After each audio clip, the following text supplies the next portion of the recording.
Hold on. I goofed up when I printed this.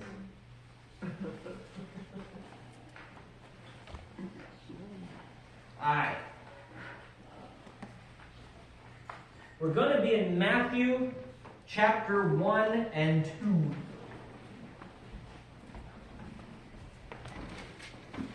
2. I know that shocks you on Christmas Eve.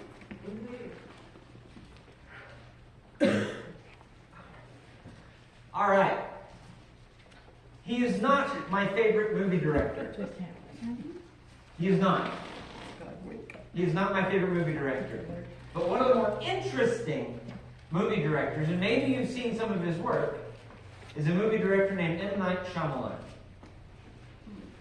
He has an interesting tendency in his movies where you will be moving along, I don't know, let's say the movie's 2 hours long, and you'll be moving along, and the movie's progressing, and the movie's progressing, and the movie's progressing, and at about the 1 hour 40 minute mark, maybe 1 hour 45 mark, you learn something that completely changes the entire movie.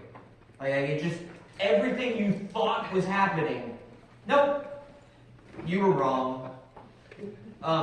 For example, one of the movies is called The Village, and you spend, again, about an hour 40 minutes in this village set in, like 1700s, 1800s level technology, and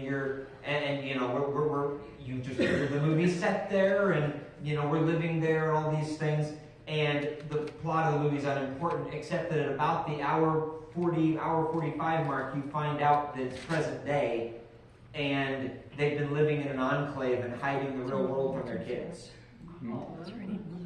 And you're like, oh. Oh. Yeah. And all of his movies do this. You just move along, and then you learn something, you're like, oh. His most famous one is The Sixth Sense. If you've ever seen The Sixth Sense, that's one of his. That you're moving along, and then find out, oh yeah! I feel that way a little bit like that when we come to the gospel of Jesus. Where you've been reading in the scriptures, you've been moving along,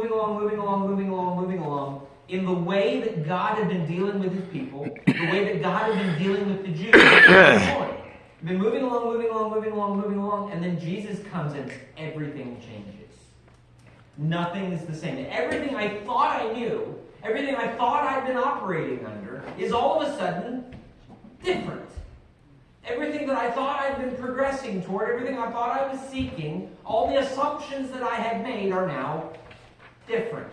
But it was that way all the time. One of some of the fun things about these M. Night Shyamalan movies is that you go back and watch it, now that you know the twist, and you go, oh.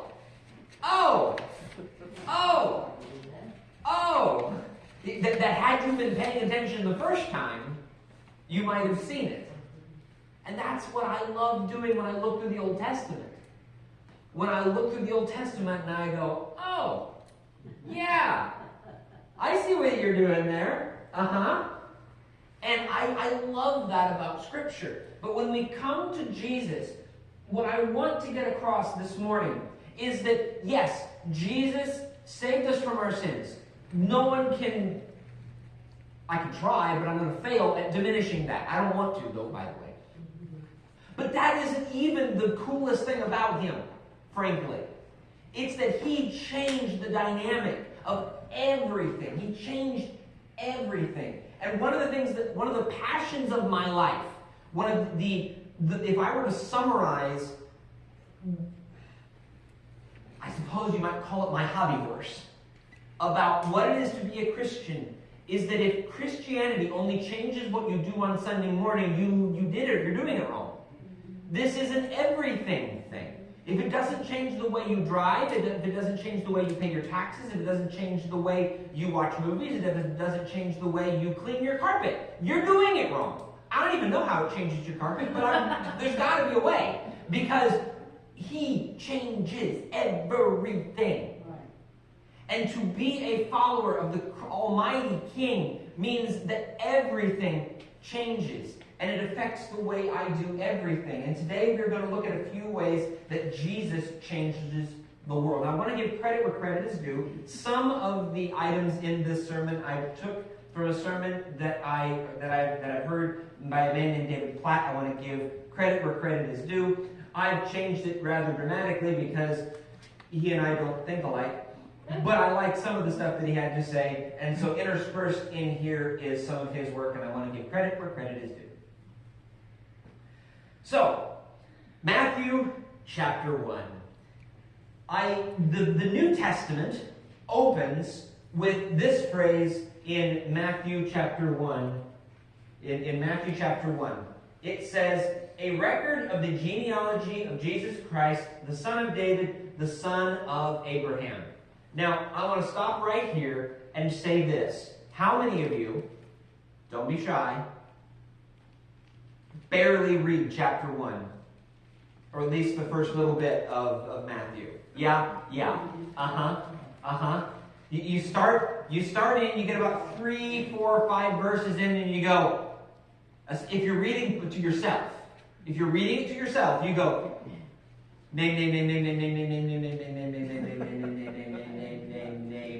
name. Verse 18. This is how the birth of Jesus Christ came about. Right? I mean, let's be honest. Name. To a Jew, they love that section. Because it talks about the history of God's care.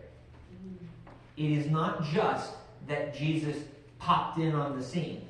It's that God has been working through history to bring him here. And so here we have, one of the first things is that Jesus redefines history, or I would reword it, as Jesus defines the purpose of history. What's the purpose of history? I know that, you guys were all much better students and had a much better attitude about school than I did, I'm sure, because you were all much better than me. But, when I went through school and I sat in history class, especially when I was younger, why are we doing this? This is boring. This is old stuff. Now, personally, I think that you can teach history in a way that makes it interesting. But they didn't. But either way, why do I want to bother? I'm not living in the past, I'm living in the future. Right? Right. And some have made the argument, and I think this is one of the better arguments for studying history, is, I can never pronounce his name right, but George Santanea, the guy that says if you do not know history, those who do not know their history are doomed to repeat it. I'm sure you've heard that. And you go, okay, well that's at least a future thing. Okay, fine, I understand history so that I can make better choices in the future. Well, fine. I think history is so much bigger than that, especially here. Because again, it is one of those things where I know that you have a relationship with your spouse, you have a relationship with your children, you have a relationship with whatever is going on in your world. So you've been married for, I'm not making these numbers up. You've been married for 30 or 40 years. You've been married for how many? 45? 45 years. All right. Ed and Barb have been married 45 years. All right. So Ed and Barb, may I pick on you real quick? Sure. All right. Not pick on you, but just... So you've been married 45 years. Let's say that you hear a rumor about him. All right? What are you going to... a negative rumor. I don't even care what the rumor is. Let's say you hear a negative rumor about him. What are you going to do? Taking out behind the woodshed? No. Probably sit and talk about it. Precisely. Initially, I'm not going to say that you are automatically going to... I'm not saying that you're going to automatically dismiss it. But are you going to automatically believe it? No. Because you know him, right? Yeah. There's one of these things about history is that I can see a track record on somebody. I can see a track record on somebody to say, you've been faithful through this, and this, and so my tendency is to believe you're being faithful now. Right? Now, is that a guarantee? Well, no. Past, the whole thing about every time they advertise something for the stock market, past performance does not indicate future results. Well, yes, it kind of does, because that indicates what the thing's been doing. And you get an idea of how someone or something reacts. If my car has been faithful for 10 years and it breaks down once, I don't immediately throw it out. Unless the engine blew, in which point I say, well, nice seeing you. But, if it's been really faithful to me and it's been really reliable and it needs a new hubcap, you buy a hubcap. I mean, but when Jesus, why do we have this genealogy? At least part of it, at least partially. God is saying, I was faithful and I worked my plan from Abraham to Jesus. You know these names that you know. Abraham, Isaac, Jacob, Judah, Perez, Zerah, Tamar, Hezron, Ram, Amminadab. And by the way, they would have known these names. And you walk right down through here. David, of course they knew David. I mean, on and on and on and on and on, right down through here. And these are names these people are going to know. And so this is a little bit like saying, God, I know that you were faithful. You've been faithful to me. But not only faithful to me, you were faithful to my parents and my grandparents and my great-grandparents. You were faithful to those that followed you through World War II. You were faithful to those who followed through leading up to and after the Civil War. You were with my family when they came over. You were with my family through, I'm not saying my family particularly because I don't actually know back this far, but, through famine. You've been with my family through all of these things, and now I think you're going to abandon me. Yeah, that doesn't make sense. Matthew calls this the book of the genealogy of Christ. And again, I figure you know this, but Christ is not his last name, it's a title. It means Messiah, same word, different language. It means anointed one. But God has promised this. God has promised that this was going to come, that this was going to be. And when God started this, he set a plan into motion. And yes, it was longer ago than Abraham. But he set a plan into motion, probably the first one that we know, Genesis 3.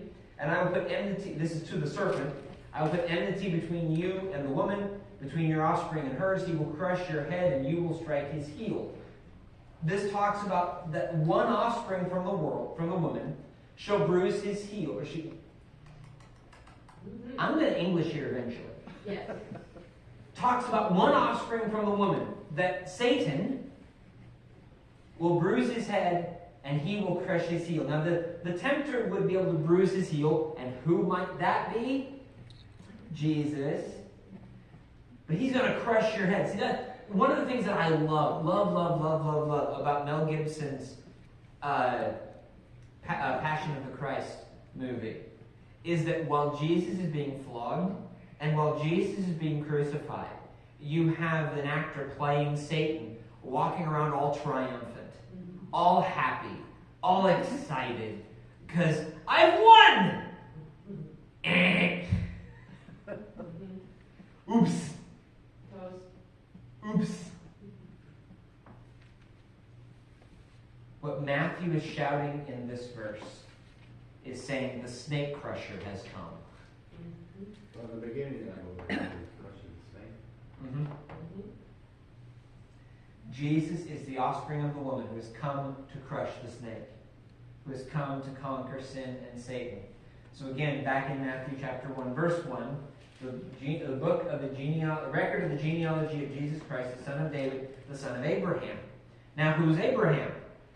Boy, Abraham's a great guy. Abraham's a great guy. Do you remember?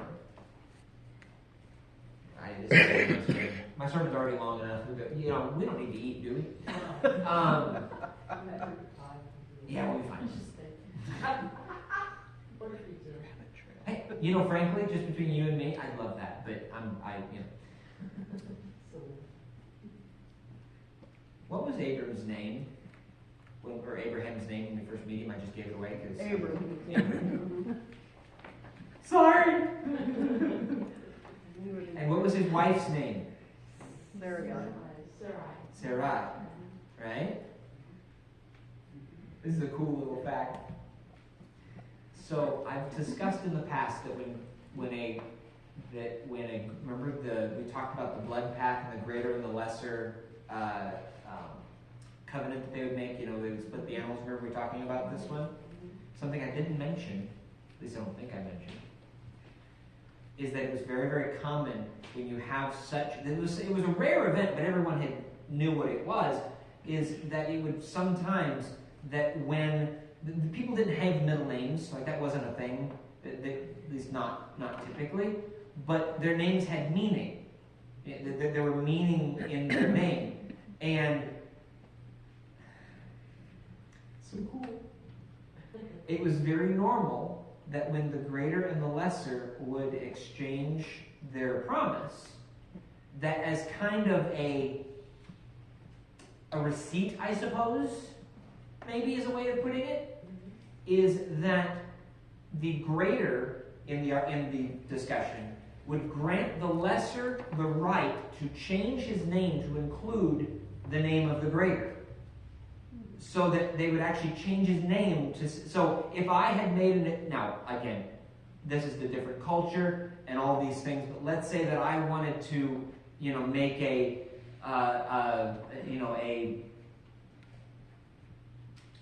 covenant, with the president or whatever, and so maybe change my middle name to Biden or to Joe or something like that. I didn't say I wanted to, or that I would, but I'm just giving you an example and understand. Does this make sense? Yes. So what is the Hebrew name of God? Yahweh, right? So when you a term, the Hebrew name for a Yahwistic name is to take a syllable from that name and have it in your name. Abram went to Abraham because we take Yahweh and stick it in there. Sarai moves to Sarah because that is brought into her name as well. Isn't that cool? His own name says, I have taken God into my life. Isn't that cool? Yes. And so when Matthew is here saying, this is the record of the genealogy of Jesus, the son of David, the son of Abraham, this is the people of God. The Jews cared a lot about being from Abraham. Because one of the definitions of being a Jew, at least a genetic Jew, is that you're a descendant of Abraham. You can't be a genetic Jew without being a descendant of Abraham. And so here we have Simeon. See, he's a descendant of Abraham. He's one of us. All right, great. But what else is significant about Abraham? We just talked about it. He had a covenant with God. What did this covenant say? This covenant said multiple things, but the Cliff Notes versions, the highlights, the Sports Center version, is you will be my God, I will be your people. Right? And then God saying to him, I will give you children, I will give you descendants, they will be my people, and all nations on earth will be blessed through you. 2 Samuel, no, that's getting to David. Crud, I did this out of order. Oh well, I don't care. I'll go ahead. Genesis 12, verse 1 says, the Lord said to Abram, go to your country, your people, and your father's household to the land I will show you, and I will make you into a great nation, and I will bless you. I will make your name great, and you will be a blessing. I will bless those who bless you, and whoever curses you, I will curse, and all peoples on earth will be blessed through you. And we know this. We know this is coming because Jesus. All peoples on earth will be blessed through you. That's a big deal, isn't it? And so then here we have in Matthew, we have it going down through these things, saying that all peoples on earth will be blessed. And one of the things that I love about Matthew is, again, he includes all the names of these people, And here we have, now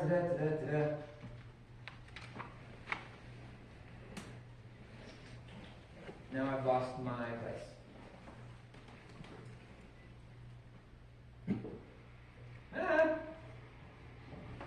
Oh well. Sorry, we'll just have to read it. Record of the genealogy of Jesus Christ, the son of David, the son of Abraham. Abraham was the father of Isaac. Isaac the father of Jacob. Jacob the father of Judah and his brothers. I'm going to go farther than I have up there on the screen because why not? Jacob the father of Judah and his brothers. Judah the father of Perez and Zerah, whose mother was Tamar. Perez the father of Hezron. Hezron the father of Ram. Ram the father of Amminadab. Amminadab the father of Nahshon. Nahshon the father of Salmon.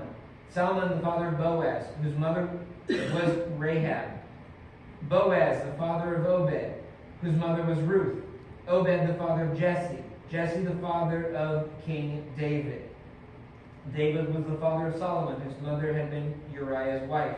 Solomon the father of Rehoboam. Rehoboam the father of Abijah. Abijah the father of Asa. Asa the father of Jehoshaphat. Isn't that a great name? Jehoshaphat the father of Jehoram. Jehoram the father of Uzziah. Uzziah the father of Jotham. Jotham the father of Ahaz. Ahaz the father of Hezekiah. Hezekiah the father of Manasseh. Manasseh the father of Ammon. Ammon the father of Josiah. Josiah the father of Jeconiah and his brothers at the time of the exile to Babylon. After the exile to Babylon, Jeconiah was the father of Shealtiel. Shealtiel the father of Zerubbabel. Zerubbabel the father of Abiad. Abiad the father of Eliakim. Eliakim the father of Azor. Azor the father of Zadok. Zadok the father of Achim. Achim the father of Eliud. Eliud the father of Eleazar. Eleazar the father of Matthan. Matthan the father of Jacob. Jacob the father of Joseph, the husband of Mary, of whom was born Jesus, who is called Christ. Aren't you glad I didn't ask you to read that? Yes. I want you to pay attention. Verse 5. Salmon the father of Boaz, whose mother was Rahab. Who was Rahab? The prostitute. Okay, that's probably the most significant thing that we know about her, and I'm not trying to diminish that, but where was she living? Jericho. How long had she been living there? The answer is we don't know, but how long had she been living there? Did she come with the Hebrew people? So, not your question. Was she a Hebrew?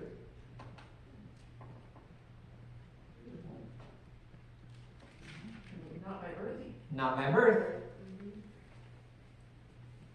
A non-Jew is in the lineage of Christ. Jesus is the King of all nations. He is here to bless all nations. And then we get to David, which again I did decide order because, well, whatever. I don't care. Did I do that right? No, I didn't. I didn't even do this right. I don't care. 2 Samuel 7. The Lord declares to you that the Lord himself will establish a house for you. This is a comment made to David. When your days are over and you rest with your ancestors, I will raise up offspring to succeed you, your own flesh and blood, and I will establish his kingdom. He is the one who will build a house for my name. I will establish his throne, the throne of his kingdom forever. In 2 Samuel, again, I didn't have the right thing. In 2 Samuel, David is so enthralled, so happy, so gracious that God has given him rest. God has helped him conquer all these things. And so David says, God, I want to bless you. I'm going to build you a house. And he rounds up all of the money. He rounds up all of the materials. And he gets ready. And God says, no, your hands are a little bloody, David. I will let your son do it. And Solomon builds the temple. But again, when the promise is made to him, he says, I will establish his kingdom. He is the one who will build a house for my name, and I will establish the throne of his kingdom forever. How long is forever? That's a long time. How long did Solomon live forever? No. He had a son. His name was Rehoboam. Did he live forever? No. He had a son. I don't remember his name. I could look it up right here, though. Did he live forever? No. Well, you can say, okay, no problem. You just have a continual list, you know, and that his son has been king over Israel forever. Well, oops. That didn't work out, did it? So, it's not a stretch. Who is God promising? Jesus. Jesus. This is a promise made to David, that your throne, the throne of David, would never go away. It was never meant to be an earthly throne. This is the thing. This is that moment. This is that moment where everything changes. This is that M. Night Shyamalan moment where we were expecting this one thing. This is why the Jews didn't understand who Jesus was when he came. They expected him to come and be like David, raise an army, and make the Jewish state the center of the world. That's what they expected. And it wasn't that they didn't care about spirituality. I'm not saying that at all. But they had this understanding. This was what is going to happen. I know it. I believe it. Yeah. And then Jesus came and said, yes, I am a king, but my throne is not of this world. This is you don't understand. Why would I come? Like, just why would the king of the universe come to be the king over New Jersey? I mean, it's about as big as the nation of Israel is. Why would the king of the universe, God himself, come to set up a kingdom in New Jersey?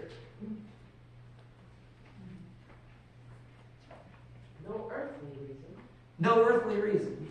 Yeah, why would you go to Jersey? I mean, no. The point is that he didn't. You didn't understand. You didn't get it. You made an assumption. When you saw those promises made to Israel throughout all those years, you made an assumption. And he changes history. The entire point of the Old Testament is to bring people to know him and to have things ready. So that, the second thing that Jesus changed, that I've got to now get to because I did it out of order, that Jesus reunites humanity. Humanity has many skills. Boy, am I glad that people have the ability to make clothing, to make cars, to build houses. These are great skills. But one of our best skills is dividing ourselves. We're very good at it. We are very good at coming up with an us versus them mentality. We're extremely good at creating different divisions among ourselves. We are excellent. We are world class at that. But while Jesus redefines history, he also reunites humanity.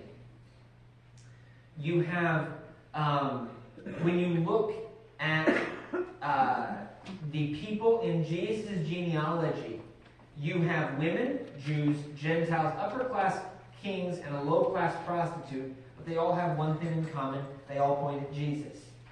Regardless of your parentage or personal history, Jesus wants you. Jesus wants you. And he brings people from all over the world. Keep your thumb in chapter 1 because we're going to come back, but Matthew chapter 2, verses 1 through 12. After Jesus was born in Bethlehem in Judea, during the time of King Herod, Magi from the east came to Jerusalem and asked, "Where is the one who had been born the King of the Jews? We saw his star in the east and have come to worship him." When King Herod heard this, he was disturbed, and all Jerusalem with him.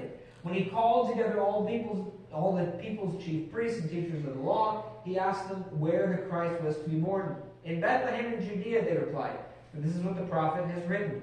But you, Bethlehem, in the land of Judah, are by no means least among the rulers of Judah. For out of you will come a ruler, who will be the shepherd of my people Israel." Then Herod called the Magi secretly and found out from them the exact time the star had appeared. He sent them to Bethlehem and said, "Go, make a careful search for the child. As soon as you find him, report to me so that I too may go and worship him." After they had heard the king, they went on their way, and the star they had seen in the east went ahead of them until it stopped over the place where the child was. When they saw the star, they were overjoyed. On coming to the house, they saw the child with his mother Mary. They bowed down and worshipped him. Then they opened their treasures and presented him with gifts of gold and of incense and of myrrh. And having been warned in a dream not to go back to Herod, they returned to their country by another route. There's a lot of mystery surrounding these guys, and as I discussed in the communion meditation section, again, we don't know how many guys were there. We don't know how many wise men there were. But just for the sake of argument, let's pretend there were 3. Guarantee you there were more people than 3 in their little entourage. These were powerful people. They were coming from the east, probably Babylon. And again, when you look back in the book of Daniel, when we see Daniel and the wise men that Daniel's a part of, this is a big deal. These aren't just, off to the side fortune tellers. This is a big deal. This is like the king's cabinet. I mean, if the chairman of the Joint Chiefs comes through, he doesn't drive his own car by himself. If the chairman of the Joint Chiefs goes somewhere, he's got an entourage, doesn't he? If the Secretary of State goes somewhere, he or she does not go by themselves and drive their own car. That's just not how this works. They have an entourage. Do you seriously think they came by themselves? No. So however many there were, 1, 2, or 2,000, they came with an entourage. And when they come from, again, Babylon, not next door. No planes, trains, and automobiles. We didn't fly into Jerusalem International Airport. We walked. And walked and walked and walked and walked and walked and walked and walked. And these big, important people come to pay tribute to a baby. One thing that I've referred to before, I've made this comment before. You might remember, maybe not the same year, but Krista Welch's class, in missions class, I think I made mention of this during one of our Sunday school lessons, that I don't remember if it was the first lecture or the second, but irrelevant, early. The entire class was reading text from the Old Testament talking about telling the nations about God. And they missed it. Tell the nations, tell the nations, tell the nations. Well, here we have the nations coming to pay homage to the King. Jesus reunites humanity. Regardless of your background, are you a prostitute? Come on. Are you a murderer? Come on. Are you a liar? Come join us. Are you a thief? Me too. Come on. We've all done it. Come on. Come. Regardless of your history. Is your skin a different color than mine? Great. Fantastic. Come on. Do you speak another language than me? We might need Google Translate, but come on. We'll figure it out. This baby is for all people. And being a Christian means about bringing, again, all nations to the foot of the cross. And if you have an issue with people of different languages or different skin colors coming to know Jesus, there's the door. And to those who come, Jesus gives a fresh start. This again brings us back to Matthew 1. And the third way that Jesus changed everything is all who are caught in sin, Jesus gives a fresh start. Again, in these first 17 verses, we get name after name, sinner after sinner, story after story. Judah and Tamar is in verse 3. Boy, that's a great story. The story of Tamar, who tricked her father-in-law